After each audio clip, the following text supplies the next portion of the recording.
Hey everybody, welcome back to the Optometry Money Podcast, where we're helping ODs all over the country make better and better decisions around their money, their careers, and their practices. I am your host, Evon Mendrin, certified financial planner practitioner and owner of Optometry Wealth Advisors, an independent financial planning firm just for optometrists nationwide. And Thank you so much for listening. Really appreciate your time and attention. Really appreciate you taking some time out of your day to listen to the podcast. We are, getting close to 100 episodes, and I am just sort of humbled and overjoyed that anyone listens at all. And I'm just excited and glad that this is helpful to people listening, that I'm able to get what I hope is good, valuable, high quality education around financial planning. And I appreciate the comments and questions from the listeners, people who've reached out. Appreciate those who've found me through the podcast, have listened for a while, and have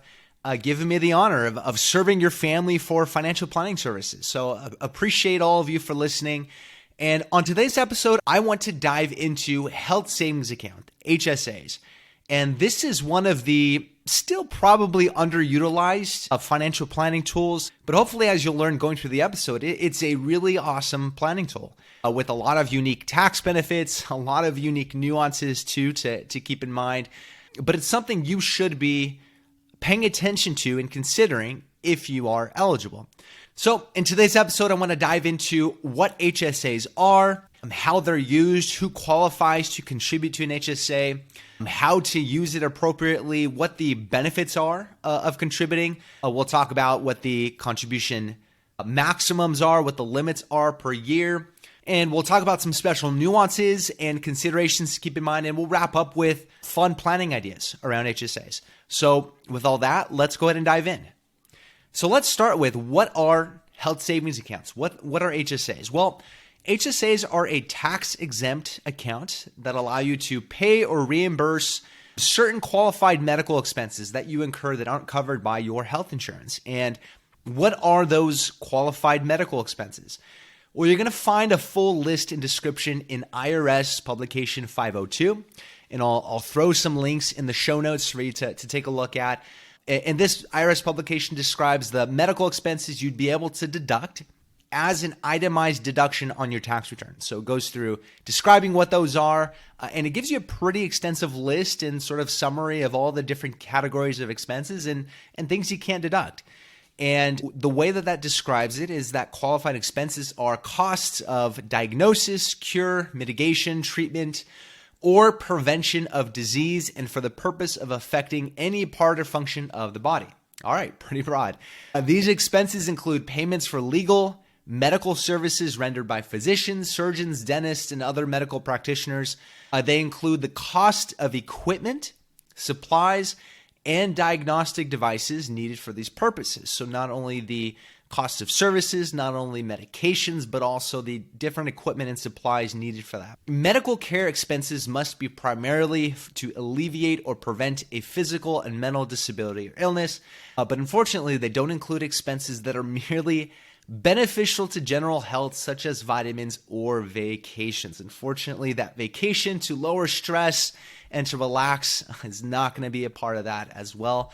The expenses can be for you or your spouse, as well as medical expenses for dependents you claim on your tax returns, which can be for children, but also for other dependents as well. Amounts paid after 2019 for over-the-counter medicine, whether it's prescribed or not, is included. Menstrual care products are included. So the definition of that has definitely expanded over recent years, but a medical cost incurred after you establish or open your HSA are not considered qualified medical expenses. So as soon as you're eligible, you might as well get one started, because any expense before that point where you've started and established the account are not considered as qualified expenses there.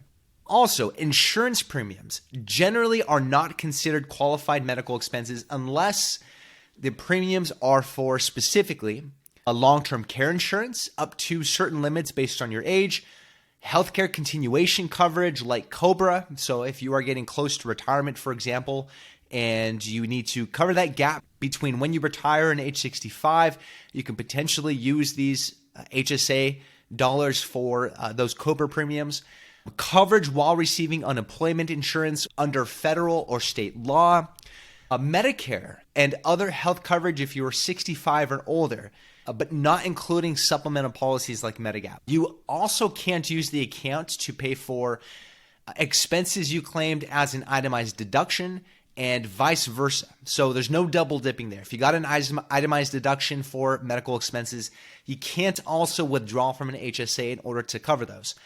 In all of these, keep excellent records for your costs and receipts, right? Because you are going to potentially need to substantiate using the HSA appropriately in the event of an audit. So you definitely want to keep records of all your receipts for any medical expenses and keep them somewhere in like Google Drive or Excel spreadsheet or something like that. Definitely keep all those receipts. All right, so that's sort of the general broad list of what might be considered or what might not be considered a qualified healthcare expense. You can go through that publication. It'll go through literally category by category of different expenses. It's pretty broad. I mean, everything you might expect to be on the list is probably on that list. And who can contribute to an HSA, right? Who is eligible to use and contribute to an HSA? Well, you are eligible to contribute to an HSA if you are covered by a high deductible health plan, which means the health plan has a minimum annual deductible of $1,600 a year for an individual or $3,200 a year for a family, though they can provide preventative care without a deductible or lower than the minimum. And importantly, there's a second requirement, and that's it has to have a maximum out-of-pocket limit for expenses of $8,050 for an individual and $16,100 for family coverage. So it not only has to have a certain minimum annual deductible, but it also has to have a maximum out-of-pocket limit. And I've seen situations where certain plans did have that minimum deductible, but they had a much higher maximum out-of-pocket limit than was required to be eligible. So if you're looking for coverage, oftentimes you'll see plans labeled as high deductible health plans or HSA eligible health plans, not always though. So keep in mind, you have to see those two requirements met. And if you're a practice owner and you're talking with your broker about group health coverage in the practice, keep these in mind as well. So you have to be covered by a high deductible health plan. Generally, you can't have other health coverage in that same year. So you can't be covered by another health plan or have certain other healthcare benefits. You can't be enrolled in Medicare. So basically, you have to be under 65. And you're not claimed as a dependent on someone else's tax return. If you meet these requirements, you're eligible to contribute to an HSA. Now, if you have an HSA already and you don't meet these requirements, you still can withdraw from the HSA. You can still use it in that way, but you can't benefit from contributing and adding to the HSA.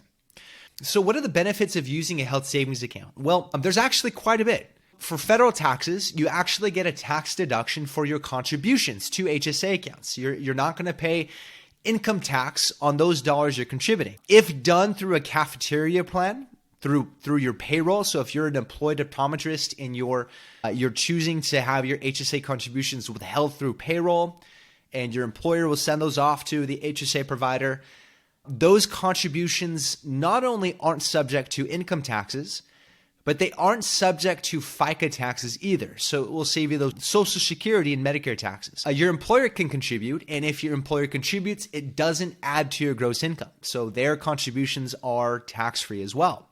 Unfortunately, practice owners aren't likely to benefit from that standpoint. If your practice is taxed as a partnership, HSA contributions for you, if done through the practice, will be considered guaranteed payments. So they're going to be deducted by the partnership, but they're going to be included in your income still. But you still get to take a deduction on your personal tax return as an adjustment to your gross income, right? So you do get a deduction, but it doesn't save you those employment taxes. If you own more than 2% of an S Corp, which is probably any practice owner that is taxed as an S Corporation, are essentially treated in the same way. And unfortunately, you're limited on your ability to use and participate in these types of fringe benefits in the practice, but you're still able to, again, benefit from that income tax deduction. So even if you are using a separate HSA entirely unrelated to the practice and you are making contributions yourself, you're still able to get that income tax deduction. It'll show as an adjustment to your gross income. Another benefit are the accounts can be invested which I don't know if everyone knows. By default, they're probably going to be deposited as cash, but you can choose in most platforms, probably all, I would hope, you can choose in some way to invest those dollars similarly to you might invest your retirement accounts. And the growth or income inside of the account is tax-free. So your earnings from capital gains or dividends distributed or interest from the account, all of that is tax-free. The account can grow tax-free. And withdrawals from an HSA to pay for qualified healthcare expenses may be tax-free as well. So you get this triple tax benefit where your contributions are tax deductible, the growth is tax-free, and your withdrawals, if used for healthcare expenses, are tax-free. You get this triple tax benefit that you don't even get with a Roth IRA. So it's a pretty substantial benefit if you qualify. Now, keep in mind, every state may handle this differently. So California, for example, where I'm located, doesn't recognize really any of these tax benefits, right? Even technically, even the growth in the account from a California income tax standpoint is taxable. Capital gains, interest, dividends, things like that. So check with your professionals in your life to see how your state's going to handle it. But you get these benefits from a federal tax standpoint for sure. And these accounts are also portable, meaning the dollars that you contribute in the account will continue on into the next plan year, and you can take them with you after you change jobs. It doesn't stick with your employer. You don't lose the dollars, which is different from an FSA, a flexible spending account, and why, in my opinion, HSAs are more favorable. FSAs are really focused on paying for the current year's healthcare expenses. Only a limited amount of dollars carry into the next plan year if the plan allows for it. Otherwise, they're lost, and they're not portable if you leave employment, but HSAs are. They're treated almost like your IRAs or 401k accounts. You can take them with you. You can transfer them. The dollars are ongoing. It's an ongoing account. So there's quite a bit of benefits of using an HSA, both from a tax standpoint and just from a portability standpoint. I would consider them right up there on par with using a Roth IRA, maybe above a Roth IRA, if you were to determine sort of the order of operations in which to put dollars into different accounts. And when you think about the uses of this account, the immediate use is to put dollars in for current healthcare expenses on a tax advantage basis. Yes, if you don't have other savings built up or you can't necessarily cover healthcare expenses through cash flow, it's absolutely okay to use your HSA funds to cover your current healthcare expenses. That's perfectly fine. That's what it's for, right? So that's perfectly okay. But you can get the biggest bang for your buck by investing the dollars and using it as an additional retirement account. If you have the cash flow to cover healthcare expenses, and if you have an emergency fund saved up that might be able to cover like a deductible, for example, or at least part of your deductible, you can benefit from the tax-free growth over decades in these HSA accounts.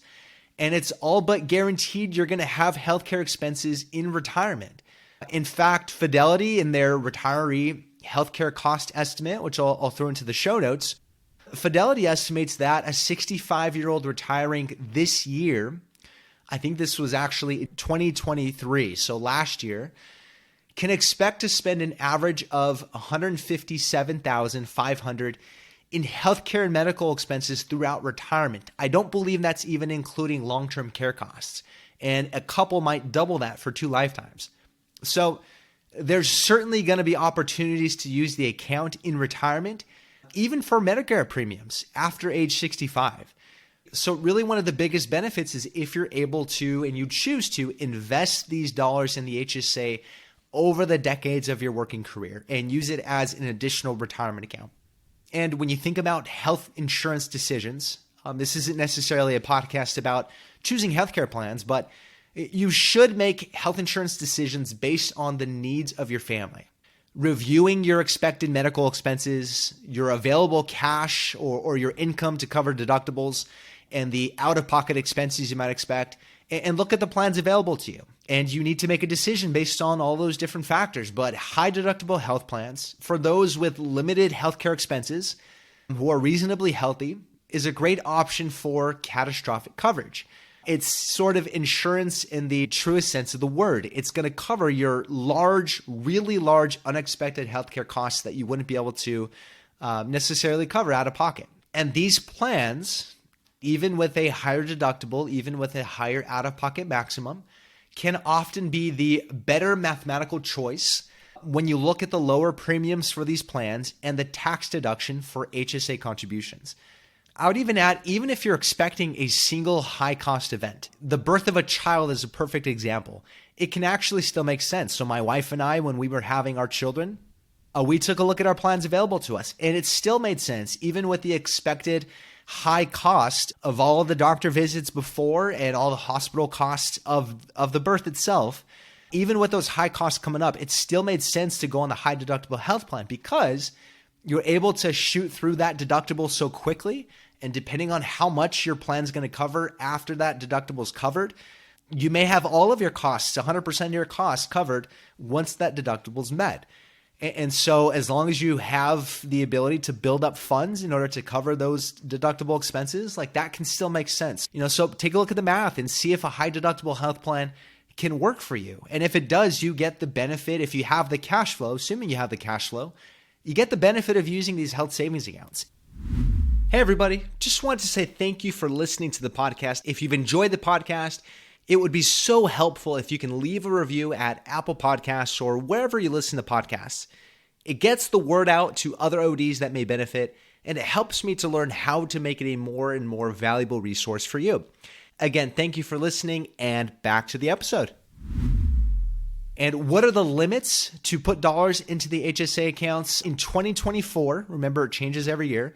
In 2024, the limit for if you are single or if you have single coverage, meaning that you're the only one covered under the high deductible plan, it's $4,150 a year, $4,150. If you have family coverage, it's $8,300 for the whole family, right? So not for each person, but as a combination for the whole family. And there is a catch-up if you are age 55 and above, which is different for IRAs and other retirement accounts. Other accounts are age 50. For HSAs, it's 55 and above. And each person gets a $1,000 additional amount you can put in. That's your catch-up amount.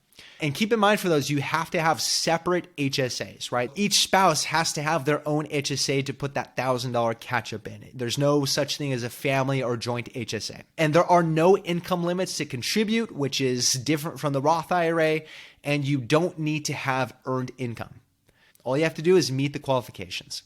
There are some nuances here with spouses and family plans. One of them we just talked about with that catch-up amount. Each spouse has to have their own separate HSA to put that $1,000 into if they want to make those catch-up contributions. Another nuance to look at is that if you and your spouse are covered separately by your own separate high deductible health plans, maybe one of you at one job is covered and one of you in another job is covered, then each of you can only contribute up to the $4,150 max in your own separate accounts. So one of you can't decide to put the full $8,300 family maximum in one account. You have to do that separately up to your own individual amounts. On the other hand, if you and your spouse or you and one of your kids are together covered by the same high deductible health plan, then you can contribute up to the full family maximum in your account, in one account, that is. Or you can decide to split it up between you and your spouse. So your spouse can put a bit in his or her HSA and you can put the rest in yours. But that's only if there's there's joint family coverage in the family. So it matters who has the coverage and what that coverage looks like, whether it's joint and family, whether it's split up individually. Also, if your employer contributes to the HSA on your behalf, their contributions are also taken into account for the maximum. So, for example, if your employer puts in $1,000 in the year, you can only put in $7,300 for the family max. So keep an eye out for your employer's contributions when you're trying to figure out the math for that maximum. Another nuance is the timing of when you join a high deductible health plan or when you become an eligible person to contribute. For example, what if you switch plans in November and you hop onto a high deductible plan and you are eligible, you meet all the criteria in November?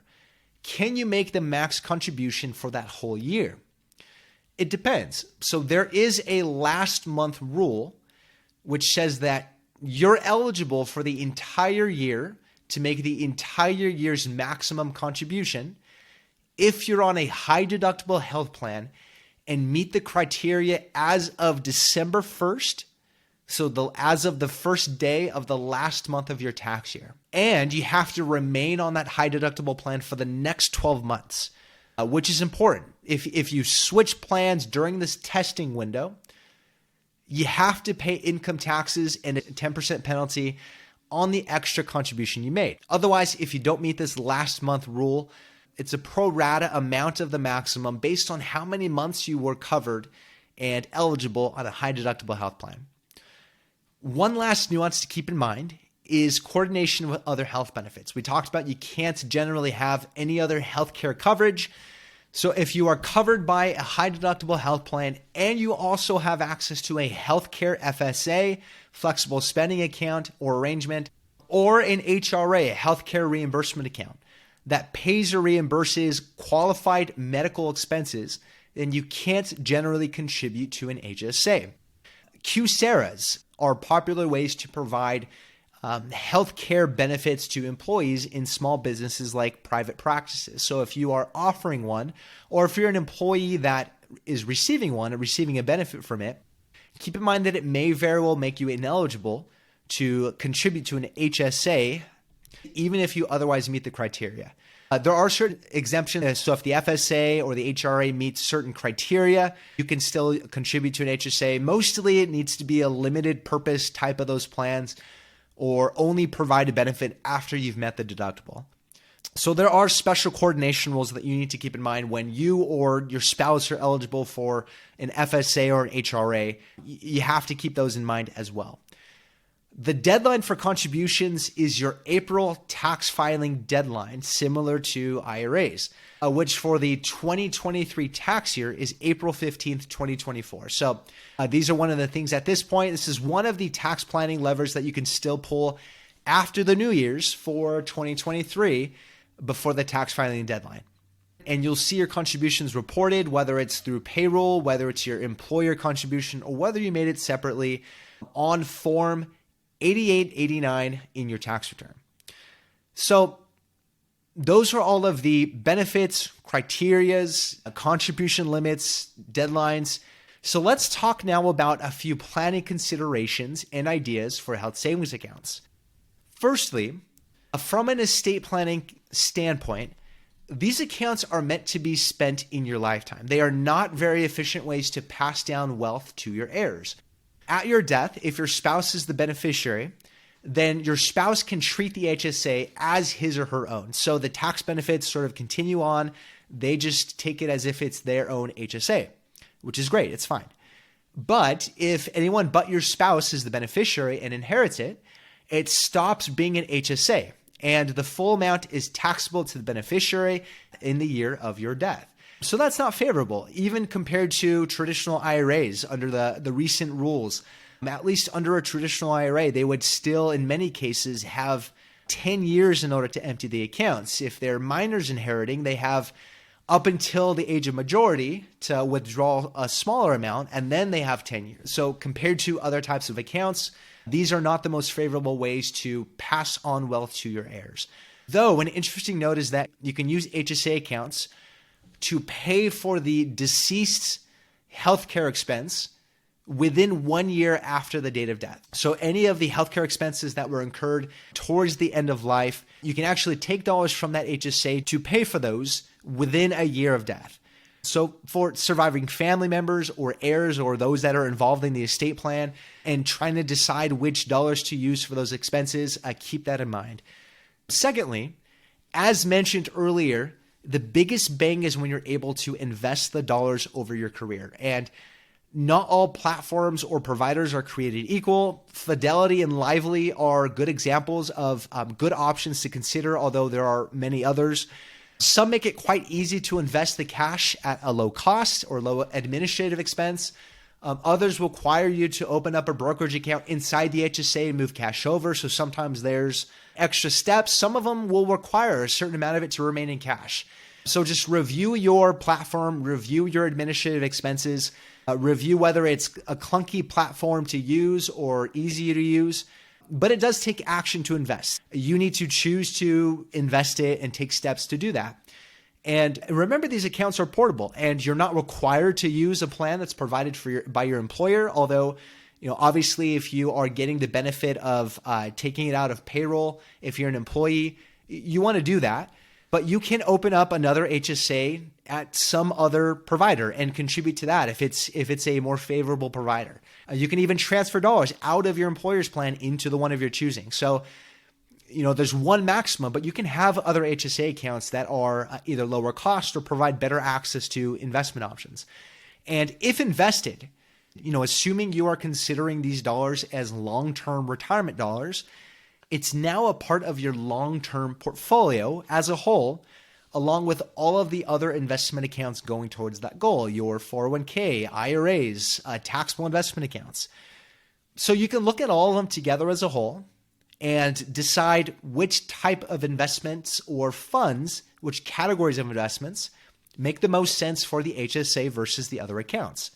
We would call that asset location. So you might have different types or categories of investments in a taxable brokerage account versus your Roth IRA or HSA versus your pre-tax retirement accounts. So you definitely get the best bang for your buck if these funds are invested over your career. Thirdly, there's no current time limit on when to reimburse yourself for qualified medical expenses. What that means is that you can save receipts of your healthcare expenses over the years and then decide decades from now to reimburse yourself for those past healthcare expenses. And this gives you some flexibility as you grow the account to reimburse yourself down the road if you absolutely need cash. But this also provides flexibility early in retirement to use the funds. For example, in early retirement, you can withdraw from the HSA to reimburse yourself for past healthcare expenses and open up some room for tax planning by using these tax-free withdrawals to cover your living expenses then, and potentially opening up for Roth conversions or qualifying for ACA healthcare premium credits before Medicare age or something like that, or tax gain harvesting, potentially giving you some flexibility and options early in retirement. But this does require meticulous record keeping. I'm not sure how many people are really keeping track of every receipt for all of their healthcare expenses over the years. But you can use something like Google Drive to just simply upload and keep and hold on and categorize those expenses by year, and use an Excel spreadsheet to keep track and record all these expenses and which ones you have already reimbursed yourself for. And also make sure that you're not trying to reimburse yourself for a past expense that you took as an itemized deduction on your tax return. Remember, there's no double dipping there. Fourth, once you turn 65, you can withdraw money from your HSA for any reason without penalty. Now, remember, before 65, if you withdraw from your HSA account for a non-medical expense, those dollars are taxable from an income tax standpoint, and there's also a 20% penalty. So it's definitely not favorable. But once you turn 65, it essentially acts as a traditional IRA. So even if you withdraw from the account for non-medical expenses, it's still taxable for income tax purposes, but there's no penalty, right? So you essentially have an additional pre-tax retirement account, additional traditional IRA. Obviously, it's most favorable if you use it for healthcare expenses, but you still have access to it penalty-free after age 65 and beyond. And remember that you can't contribute to it once you're on Medicare. As of the month you enroll in Medicare, you're not eligible to contribute. You can certainly withdraw from the account, but you cannot contribute. Fifth, you can do a once-in-a-lifetime rollover from an IRA to your HSA, which is interesting because for traditional IRAs, if you do this from a traditional IRA, you're able to roll pre-tax dollars from that traditional IRA over to your HSA and convert it to dollars that can now be used tax-free for healthcare expenses. So it's sort of like a different version of a Roth conversion, but specifically for healthcare costs and without a 5-year rule. And it does have to be a direct transfer from an IRA to an HSA, so you can't withdraw the funds and then roll it into an HSA. It's limited to that year's HSA contribution limit, so it's not an unlimited amount. Unfortunately, it is limited to that maximum amount you can put in whatever year you do it. It's once in a lifetime, right? So you can only do it once in your lifetime. And it does reduce the amount that you can contribute into an HSA in that year. So if you do the rollover up to the maximum, you can no longer contribute in that year you do it, right? So it essentially replaces a contribution. If you don't have the cash flow or don't necessarily have an easy way to get funds in order to make that contribution. So when is this useful? Well, there is an argument that this can be done earlier in your career when you don't have dollars to make an HSA contribution. The reason is because you now have many decades for those dollars to grow and compound, similar to like a Roth IRA. But the issue with that is that you don't have a catch-up, so you don't have the additional $1,000 amount, and you may only be covered as an individual for the HSA. So you may be limited to the single maximum rather than the family amount. So alternatively, you can wait until after age 55 and you have family coverage, and you can benefit from the additional catch-up amount and the family maximum. You also can't do this from a live simple IRA or SEP IRA account, meaning one that there's still ongoing contributions in that year. And it's subject to that 12-month testing period I mentioned above. So you still have to be continuing to be eligible and on a high deductible plan for the next 12 months. So it's kind of cool, but it has plenty of limitations where it's not this golden planning opportunity. It kind of reminds me of the 529 to Roth IRA rollover opportunities that are available now, right? It sounds cool, but there's a good amount of limits and strings attached. One last thing I actually want to mention is that there's a potential benefit if you have adult children that are still covered under your high deductible health plan, and they can be on your health plan as parents through age 25, that are no longer tax dependents on your tax return, right? So they file their own tax return, which means they're now eligible to contribute to their own HSAs. There is the potential for them to contribute in their own HSAs up to the family limit rather than to the limit as an individual, because they are covered under your health plan as a family health plan. It's family coverage. And this is in addition to your contributions under the family limit. It doesn't necessarily benefit from your tax return, but it can work pretty similar to like hiring your kids and contributing to a Roth IRA. It's a pretty cool opportunity to start to invest in a potentially tax-free account and also set them up for any unexpected massive healthcare costs at some point in their life. So potentially a pretty cool opportunity there with sort of a gray area, right? So in all of these, there's a whole lot of tax and other benefits to using health savings accounts, but a whole lot of nuances as well and details to keep in mind.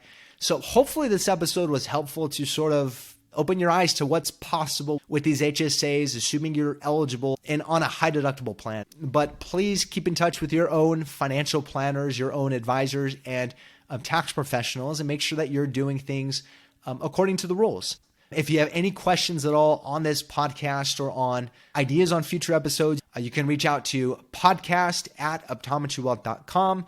And you can check out all of the links and resources I mentioned in the episode in the show notes, which you can find at the Education Hub on my website, www.optometrywealth.com. And while you're there, feel free to schedule a no-commitment introductory call. We can talk about all of the things on your mind financially, HSA related or not, and I can share how I help optometrists solve those same concerns and questions from all over the country. And with that, really appreciate your time, and we will catch you on the next episode where I will be diving into the riveting topic of the new reporting requirements for business and business entity owners under the Corporate Transparency Act. So hopefully we'll catch you there. In the meantime, take care. Want more resources to help master your money? Check out the Education Hub on Evon's website at optometrywealth.com. Evon Mendrin is a certified financial planner and owner of Optometry Wealth Advisors, a California registered investment advisor. All opinions of Evon and his guests are their own. This show is for informational purposes only and should not be relied on for specific investment, legal, tax, or other decisions. Clients of OWA may own securities mentioned on this show.